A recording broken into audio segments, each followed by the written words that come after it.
Welcome to the I Now Pronounce You Divorced podcast, where we have three award-winning family law attorneys dive into intriguing topics like divorce, military divorce, custody and visitation, trust and estate planning, and all things family law. Join us as we provide a comprehensive viewpoint through the eyes of our experts and guests, aiming to educate and soothe our listeners. Get ready to tune in because I Now Pronounce You Divorced starts right now. Hi, I'm Charles Hatley with Lone Hatley PC, and this is our podcast, I Now Pronounce You Divorced. I'm joined today by Dan Cuneo and Miss Rebecca Malone, and what we're going to talk about today is something that a lot of our clients go through during this time of year, Valentine's Day time of year, and that's starting to see everybody posting the lovey-dovey Facebook posts or the cards and the candy at a time when your relationship may be breaking down. And we kind of want to just sit back and talk about what you can do for yourself during this time period to make sure that you get through it the best that you can going through a tough time and really are able to see the light at the end of the tunnel. So, Dan, I wanted to start with you. Do you notice during this time of year clients being a little bit more sad about their divorces than they usually are? It's definitely an interesting time of the year. And yes, we definitely see an increase in clients either feeling sorry for themselves or they're not as happy with their current situation. And the advice isn't always rush to the courthouse, file something, hire an attorney. It's, take a step back. Maybe you just stay off social media for the day, or you turn off those notifications so you're not just constantly bombarded or inundated. It's showing pictures of people having a good time together, couples enjoying themselves, or people putting things out on social media because they just want to express themselves in one way or another. It's really, if you're the client and you are not going through divorce, just take a step back, take a deep breath, and know that it's just one day, but you can get through this. However, if you are feeling sad, talk to someone, whether it's a friend or a relative. This is a great opportunity, even if you are amicable with your spouse, have an open discussion and dialogue. And this could be a good segue into where are we at in our relationship? Is this something that we want to try to work on? If so, have those discussions on what that looks like. If not, maybe it's time to go talk to somebody. And this could be the catalyst that leads you down that road to, it is Valentine's Day. We both acknowledge that we're not spending it together. Where do we want to go? And just try to have those open and honest discussions. Yeah, the more open and the more honest you are, the more you talk about things, usually the better it is. Rebecca, what sort of advice do you like to give to people? So I think social media can be so tricky anyway while you're going through a divorce. You have those moments where you're just so furious and so frustrated and you want to vent and put it out there. And more often than not, it's going to come back to bite you in the end. So one thing I recommend just kind of across the board is get off of social media, at least until your case is over, right? Because you don't need to be putting something out there. Even doing something like liking a certain post can then get turned back around against you. So staying away from it is really a good plan during this time. One thing that has become really popular is women's groups kind of getting together and doing a Valentine's Day, which I think is really great anyway. And it's super cute, and it's a way to still participate in Valentine's Day without making it all about, necessarily being in a relationship. So just having those supportive, female people that are in your life and getting together and doing something fun and supportive and lighthearted can help kind of take away from the romantic overtones of the holiday itself. I think those are some of the good things that I've seen around Valentine's Day. Yeah, anytime you can spend more time with people that are maybe going through something similar as you are, or people who actually care about you, spending time in person is some of the best things that you can do. And this is, it's important to acknowledge that this is a rough time of year, right? You've just come through Thanksgiving, you had Christmas and those holidays, the New Year. You're starting out the new year, then boom, another holiday about love and family is hitting you while you're going through a pretty tough time.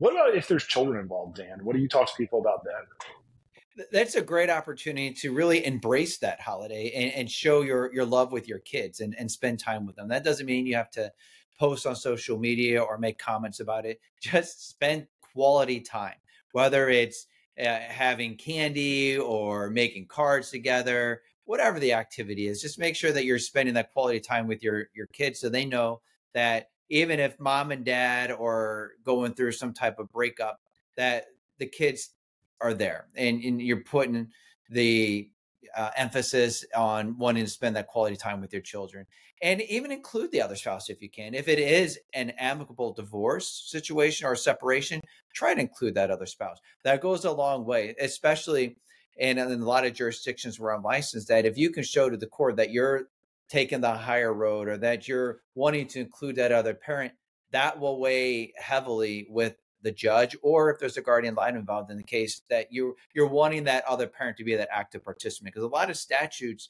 are written that they want parents to be able to co-parent. In Missouri, we call it frequent meaningful contact. So it's just making sure that you're including that other parent if they want to be a part of it. And if they don't, well, then you move on and you spend that quality time with the child, but you let your attorney know if you have one, or you let the court know that, hey, I tried to reach out, but I either got no response or they said no.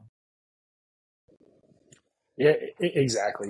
If you can spend time with your children, do spend time with them. And Rebecca, I'm going to ask you kind of the opposite question. What if this is the first Valentine's Day that you can't spend time with your children?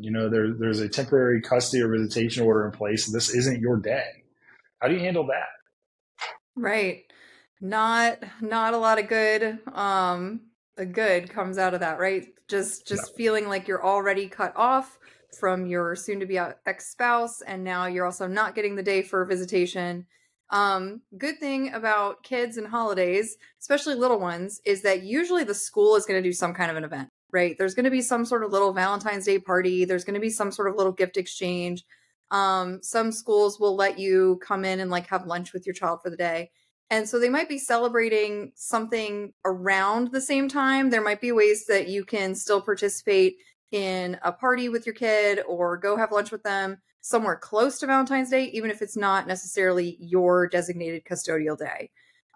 Because again, it's going to be really important to the child that they see both parents and that they have that ongoing relationship and they have those continued holidays and traditions, and we're keeping everything as normal as we possibly can. So I think those are a couple of ways that you can still have some participation or some involvement, even if you don't necessarily it's not necessarily your holiday with the child.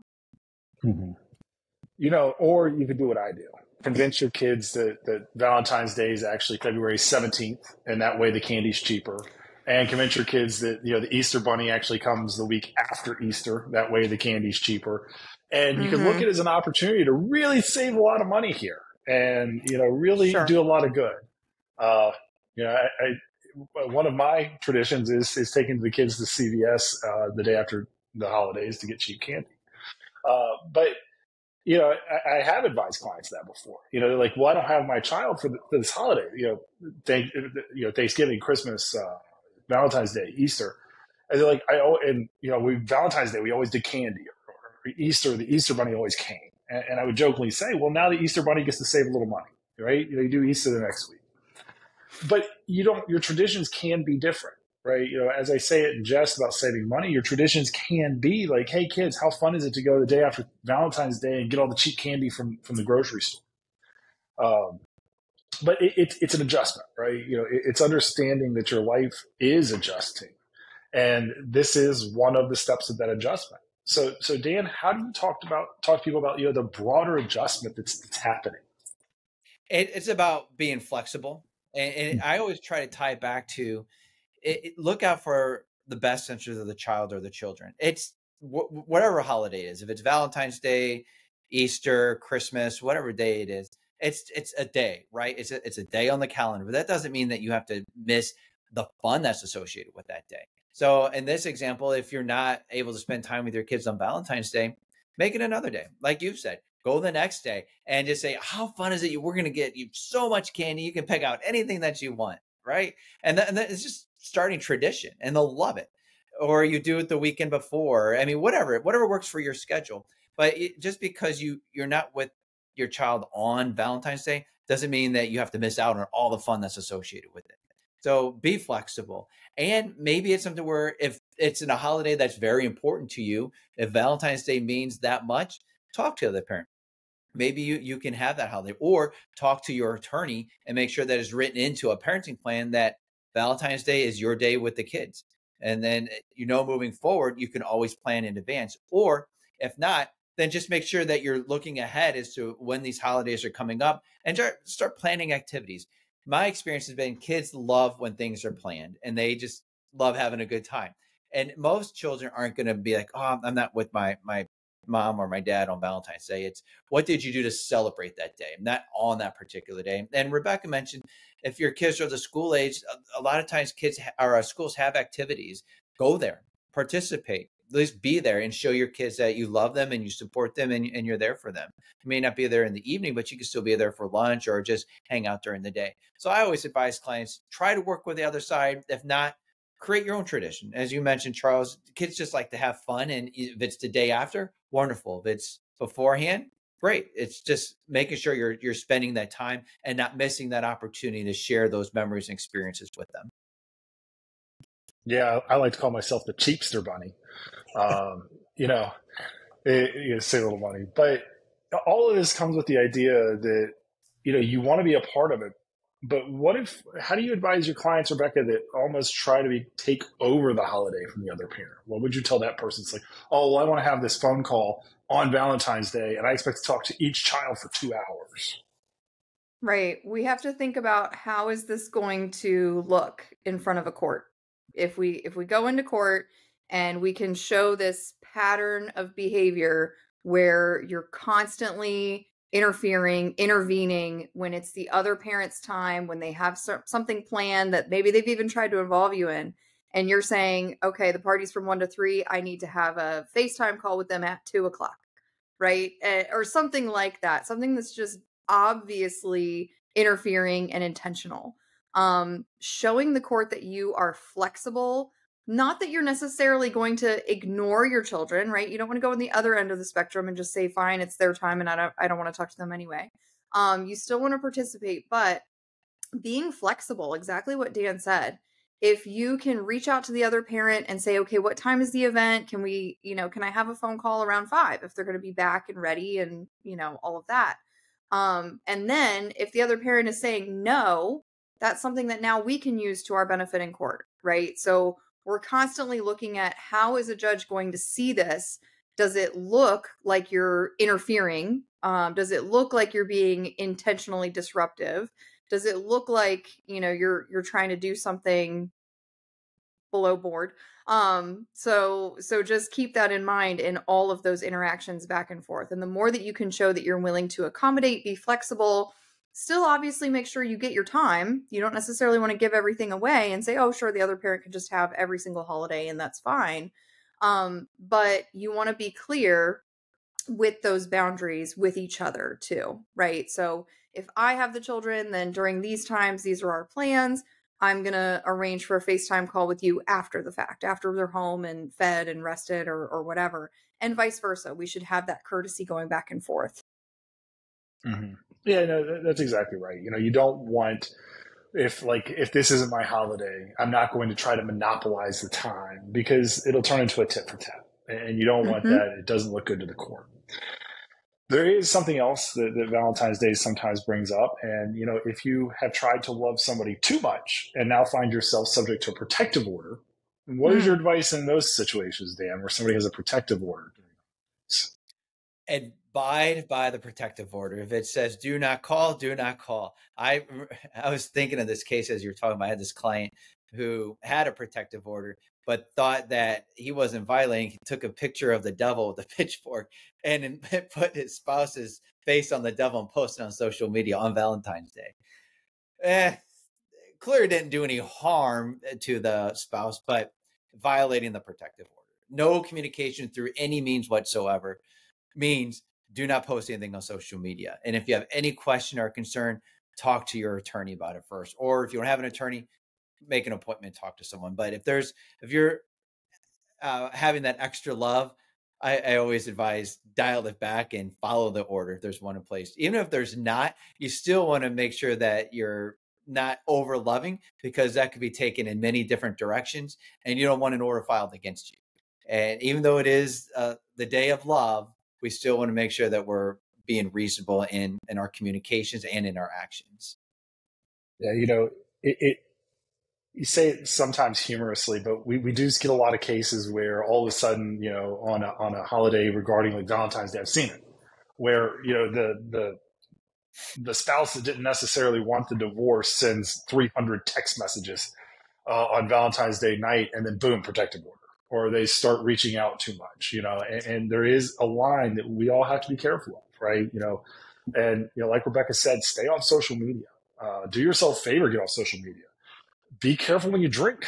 A lot of people, unfortunately turn to alcohol during this time period. I get it. Turn your phone off. Don't text people. Delete their phone number out of your phone. Do yourself a favor during these more stressful times. Rebecca, Dan, I want to thank you for taking the time to talk to us today.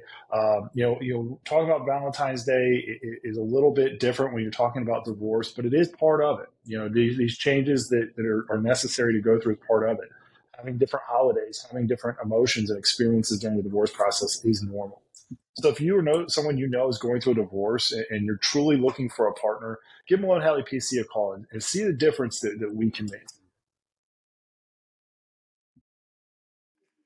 Hi, this is Dan Cuneo with I Now Pronounce You Divorced. Thank you for taking time to listen to this week's podcast. Please join us next week for part 2. Thank you for tuning into our podcast. If you found this episode helpful and you want more informational content, please be sure to subscribe and join us on all major social media platforms, including YouTube. Stay connected for more exciting updates and tips.